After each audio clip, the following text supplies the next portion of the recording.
langsung saja kita sambil jalan ya. Gedungnya di belakang kebetulan ya. Gedung kami ini ada 3 gedung.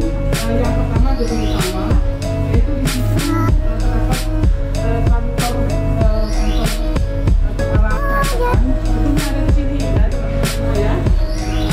Kita masuk saja. Apa saja yang kami tawarkan di sini? Silakan.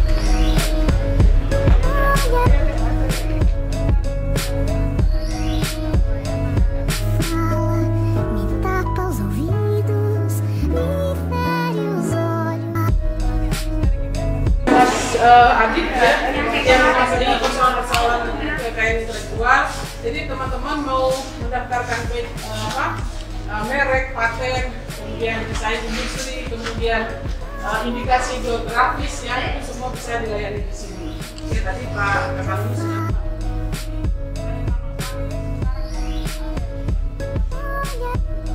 Ruangan untuk disediakan untuk para perancang ya, yang rapat ya.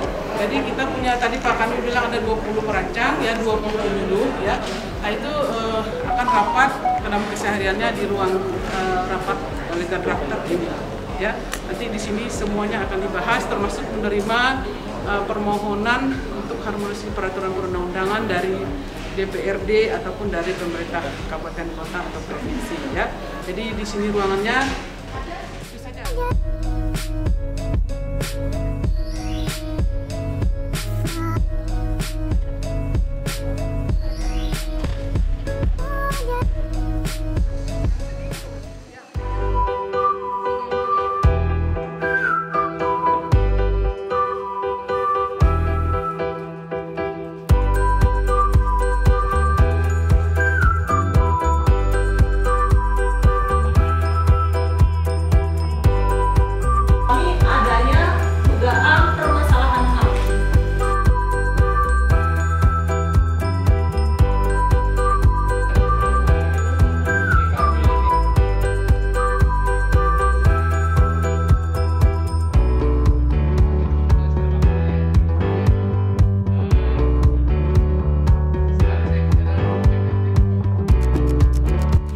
LST.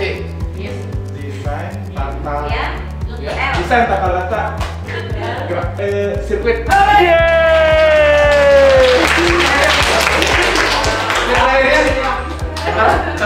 Titik terakhirnya terpak. Oh terpadu. Pendekatan apalagi tentang Lapasana. Soalnya tadi Bapak Kakanwil kan sempat menyebutkan tentang Lapasana.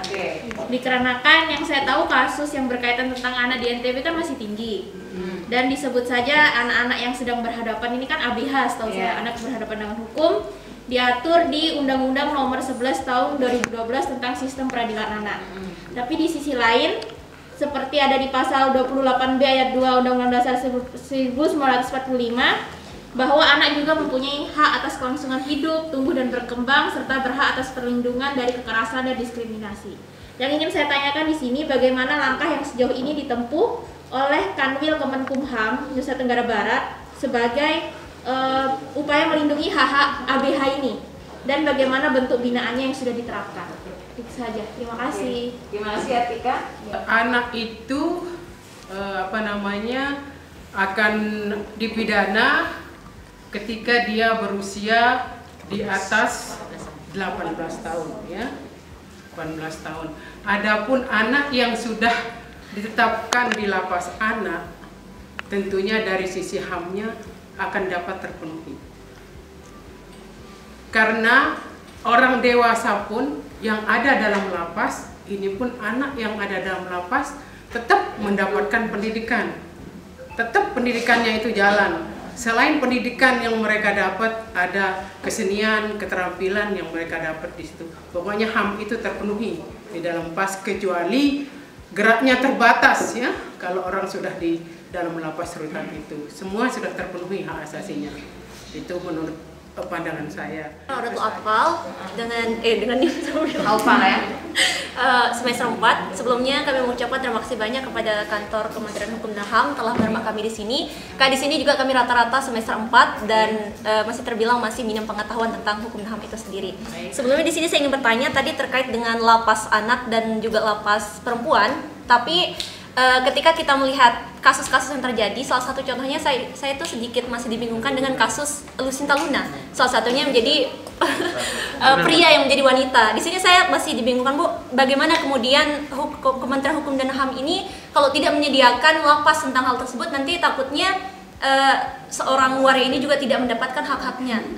Maksud saya di sini adalah bagaimana kemudian Kemenkumham menelusuri atau menyikapi kasus tersebut. Tentunya Hukum dan HAM menyikapi dalam hal ini kan Hukum dan HAM kan istilahnya di lapas rutan itu menyesuaikan dengan identitas. Iya, menyesuaikan dengan identitas pelaku ya. Identitas pelaku. Tentunya yang berwenang untuk ketika adanya permasalahan seperti ini itu hak dan wewenang dari kepolisian dong untuk menyidik. Kenapa sampai palsu? Dia tadinya wanita, pria dulu, ketika malam pertama dia berubah kelamin gitu. Itu kan tugas dari penyidik, dari kepolisian nanti yang menyidik di sana wewenangnya. Mungkin ada tambahan dari saya tambahkan sedikit ya.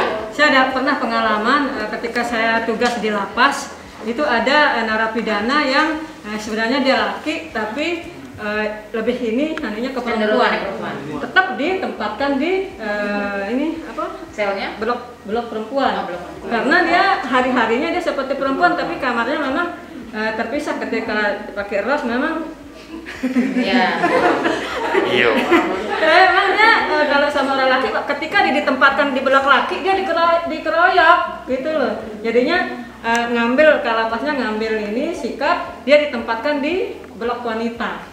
Ketika di blok wanita dia aman, jadi mungkin akan dilihat sama lapas itu lebih kemana dia, misalnya kalau dia laki lebih ke lakinya, mungkin dia akan di laki, tapi kalau kemarin pengalaman saya dia tetap ditempatkan di blok wanita karena sudah ditempatkan di blok laki sesuai identitasnya, dia nggak aman, dikeroyok gitu loh di ini, pokoknya nggak aman aja dan ambil sikap akhirnya ditempatkan di blok wanita dan dia punya tempat khusus ya, Bu? Ada kamar-kamarnya ketika waktu itu pengalaman saya memang dia ditempatkan di khusus kamarnya tersendiri. Oh iya. Ya. Oke. Itu mungkin. Nanya tentang yang dugaan pelanggaran kasus HAM yang terjadi di sirkuit Mandalika. Nah, di situ kan di situ ada kasusnya yang bilang bahwa di situ terdapat dugaan pelanggaran HAM. Lalu apa yang Kemenkumham lakukan untuk upaya penyelesaian kasusnya? Sekian, terima kasih. Kita udah memfasilitasi. Jadi Kementerian Hukum dan HAM itu sudah memfasilitasi antara pihak yang dirugikan, korban yang dianggap sebagai korban pelanggaran HAM dengan perusahaan sirkuit Mandalikanya. Jadi Direktorat Jenderal HAM sendiri dari Jakarta turun datang ke sini. Jadi berbicara face to face sama warga sekitar apa yang dianggap rugi, misalnya belum bayar ganti rugi tanah ya, lahan yang diambil, terus sudah saya mana pembayaran bagaimana, sudah ada pembicaraan seperti itu dan sepertinya sih sudah deal ya, sirkuit itu akan bayar ke lahan warga sekitar, itu sudah ada pembicaraan. Jadi fungsinya Kumham itu kita memfasilitasi dua pihak, jadi kalau bisa ada win-win solution ya, sebagai mediasi. Jadi nggak perlulah kita ke litigasi, ke peradilan karena memakan waktu, terjadi permusuhan. Nah, soalnya nanti kita nggak tahu ke depannya malah ini kan untuk kepentingan bersama, memajukan NTB kan. Jadi kalau bisa seperti dulu yang NW itu udah berapa tahun nggak? Udah 20 tahunan ya, berseteru, akhirnya sudah clear nama NW itu Nahdlatul Watan, ada yang sama TBI ya. Iya, jadi udah clear, udah namanya udah pas lah, udah ada islah ibaratnya. Jadi Kementerian Hukum dan HAM ini benar-benar strategis. Jadi kami sebagai penyuluh hukum, sebagai teamwork dari Kumham, kalau bisa one of you join us gitu. Oh, siap. One of you. Oke, terima kasih. Kami dari Forum Mahasiswa Pengkaji Konstitusi Universitas Mataram mengucapkan terima kasih yang sebesar-besarnya kepada Kementerian Hukum dan HAM Nusa Tenggara Barat karena telah memberikan kami edukasi dan ilmu yang sangat-sangat bermanfaat. Seperti tadi kami sudah dibimbing keliling kantor untuk mengetahui bagaimana tupoksi dari Kementerian Hukum dan HAM itu sendiri. Dan kami di sini sebagai mahasiswa hukum Universitas Mataram sangat mendukung kebijakan dari Kementerian Hukum dan HAM NTB.